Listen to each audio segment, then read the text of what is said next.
안녕하십니까. 성경머니의 손봉석 회계사입니다. 성경머니에서는 부자 아빠를 선물해 드립니다. 저는 오늘 로마서와 갈라디아서를 붙들고 묵상을 하면서 하루를 보냈는데요. 로마서나 갈라디아서는 핵심 키워드가 칭의거든요. 의롭다고 인정해주는, 의롭다고 불러주는 것입니다. 원래 이제 재판에서 쓰는 용어였는데요. 무죄를 선고하다. 재판관이 죄를 사해주다. 이런 의미로 쓰이다가 성경적인 의미로서는 하나님이 구속사역으로서 우리의 죄를 구원해주는, 사해주는 그러한 의미로 쓰고 있습니다. 사실 죄라 하면 이제 기독교에서 가장 많이 쓰는 말이기도 하고요. 교회 가면 처음 말하는 게 그거잖아요. 우리는 다 죄인이다, 죄인이다. 그게 되게 좀 부담도 되고, 내가 왜 죄인지? 내가 무슨 잘못을 했지? 나 법 없이도 살 사람인데, 저를 포함해서 아마 많은 대부분의 사람들이 그렇게 생각을 했을 것입니다. 그런데 여러분은 죄가 없다고 생각하나요?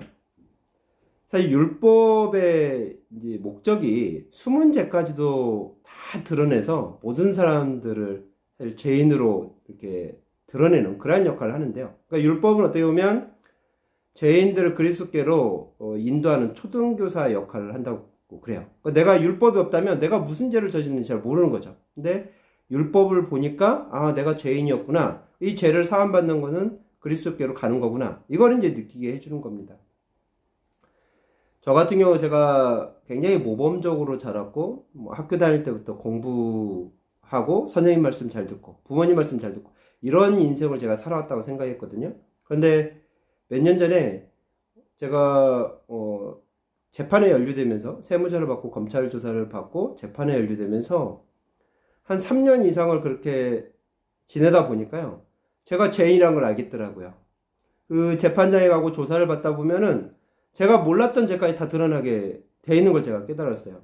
처음에 저희가 이제 했던 일들은 세금계산서를 발행하고, 뭐 저희가 맨날 하는 일이니까 대가를 받고 그에 대한 세금계산서를 끊어주고 이런 일들을 했었는데, 세무조사가 시작된 계기가 금액이 너무 좀 크다는 거예요. 사실 대가라는 건 클 수도 있고 작을 수도 있는데, 세무서에서는 그것 때문에 이제 조사가 나왔습니다. 왜 이렇게 대가를 크게 받고 세금계를 끊어주지?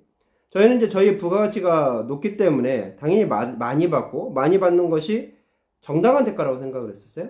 근데 이제 조사를 받다 보니까 항상 법이라는 건 그렇습니다. 갑론을 박하는 것들이 있거든요.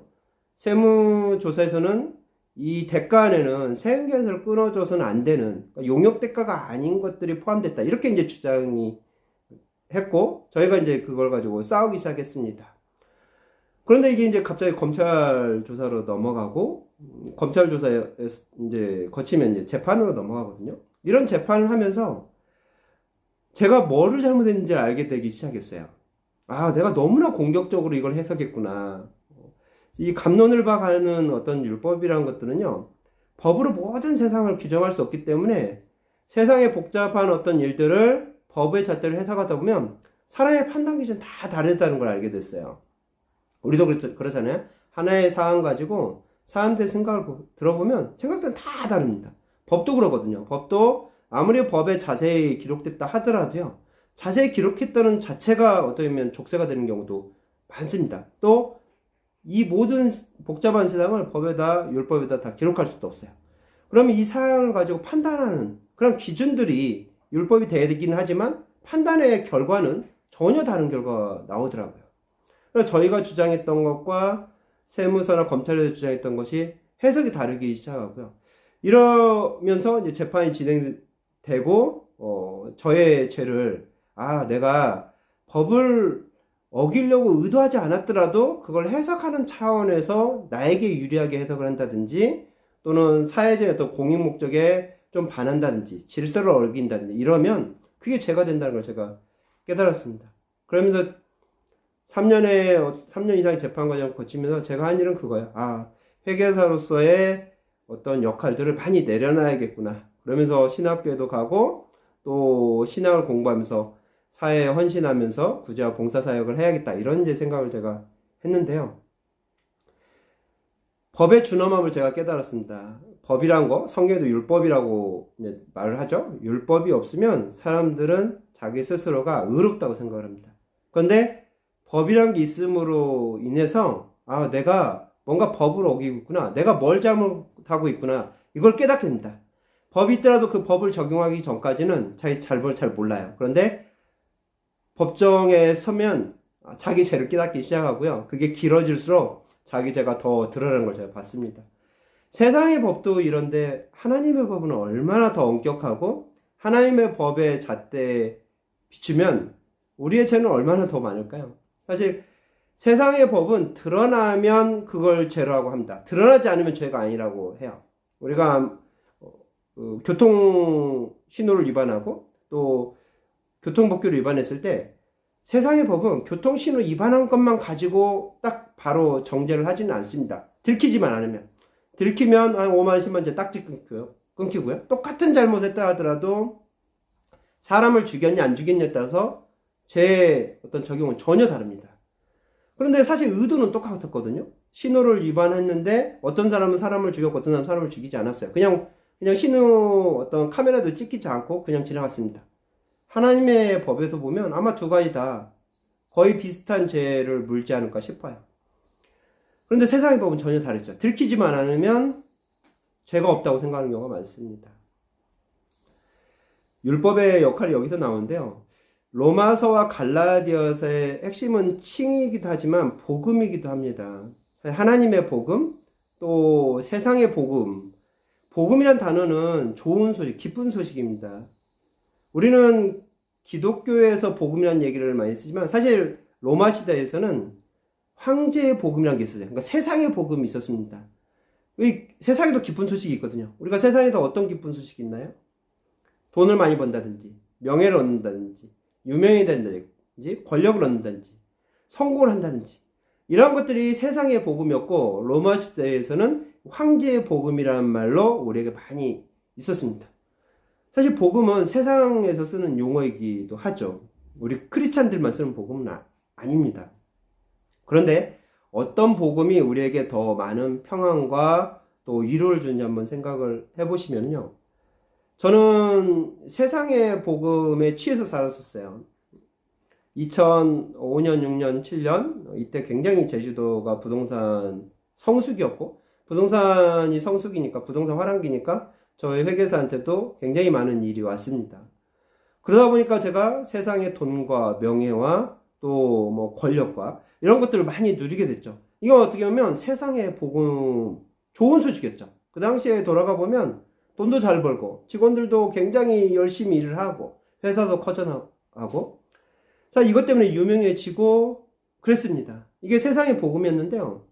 그 결과가 어떻게 되냐면 결국 저는 조사받고 재판에 연루가 됐습니다. 만약에 제가 그 세상의 복음을 안 받아들였다면 세상의 성공이나 돈이나 이런 것에 취하지 않았다면 제가 거기까지 가지도 않았겠죠.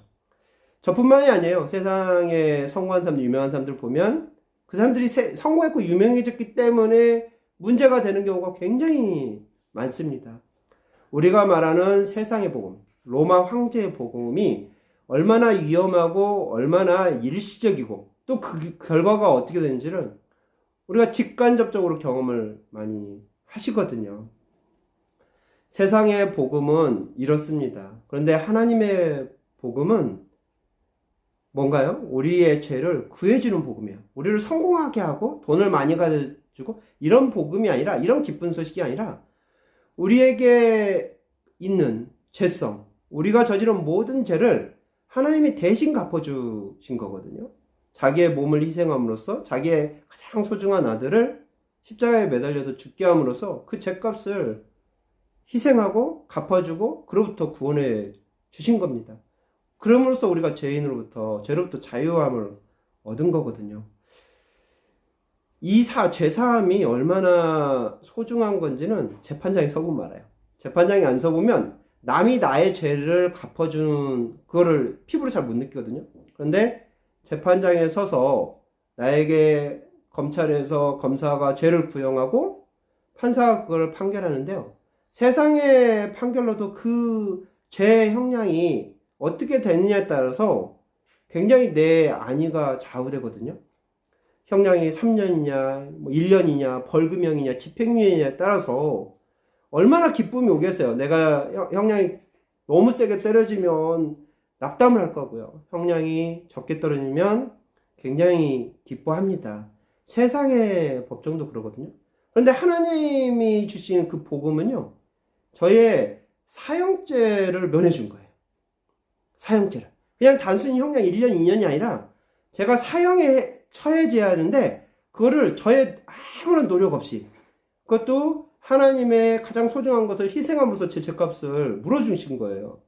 이게 얼마나 감사한지 아마 재판장에 서보고 그 재판을 인해서 사람들이 저를 정죄하고 이거를 한 3년 이렇게 지나다 보면 하나님의 그 은혜에 너무나 큰 감사함을 느낄 것입니다.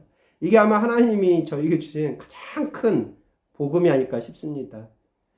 성경머니의 손봉석 회계사였습니다.